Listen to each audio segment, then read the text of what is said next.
जरा सोचिए एक ऐसी दुनिया के बारे में जहां पैदा होते ही आपकी किस्मत लिख दी जाती है। आपका सिर्फ एक ही काम है, एक सैनिक बनना। ये कोई कहानी नहीं है, ये हकीकत थी प्राचीन स्पार्टा की। आज स्पार्टा के योद्धाओं को समझने के लिए ना सबसे पहले हमें स्पार्टन राज्य को समझना होगा। क्यों तो ये जो मिलिट्री को लेकर जुनून था असल में दिखता कैसा था, मतलब रोजमर्रा की जिंदगी में क्या होता था। इसका जवाब मिलता है स्पार्टा के बहुत ही मशहूर और कह सकते हैं क्रूर एजुकेशन सिस्टम में, जिसे आगोजी कहते थे। पूरे सिस्टम को चलाने के लिए एक हेडमास्टर भी था जिसे पेटरनोमोस कहा जाता था। उसका बस एक ही काम था, ये पक्का करना कि हर एक लड़का उसी सांचे में ढले जो राज्य ने बनाया है।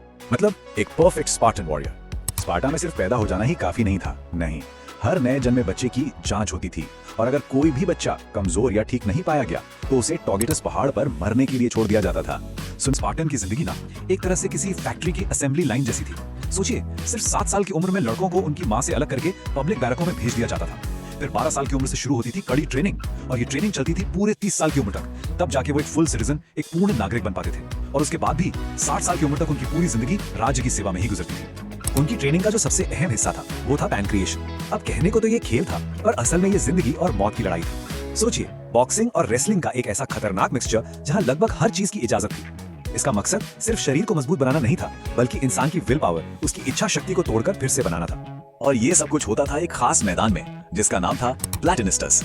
ये सिर्फ कोई ट्रेनिंग ग्राउंड नहीं था, ये तो वो भट्टी थी जहां स्पार्टा के आने वाले योद्धाओं को तपाकर गढ़कर तैयार किया जाता था। यहाँ एक बहुत जरूरी बात समझने वाली है। देखिए, फिजिकल ट्रेनिंग का मकसद तो साफ था, जंग के लिए सैनिक तैयार करना, लेकिन पढ़ाई लिखाई यानी उनकी जो ओवरऑल एजुकेशन थी उसका एक बड़ा मकसद था एक खास किस्म का नागरिक तैयार करना। और वो आदर्श नागरिक था मैन ऑफ एक्शन। मतलब ये कोई सोचने विचारने वाला कोई फिलोसोफर नहीं था, नहीं, ये वो इंसान था जिसे सोचने के लिए नहीं बल्कि सिर्फ एक्शन लेने के लिए, काम करने के लिए बनाया गया था। जो बिना सवाल पूछे ऑर्डर फॉलो करे और जो अपने राज्य के लिए पूरी तरह से लॉयल हो, वफादार हो। यही था स्पार्टन मशीन का फाइनल प्रोडक्ट।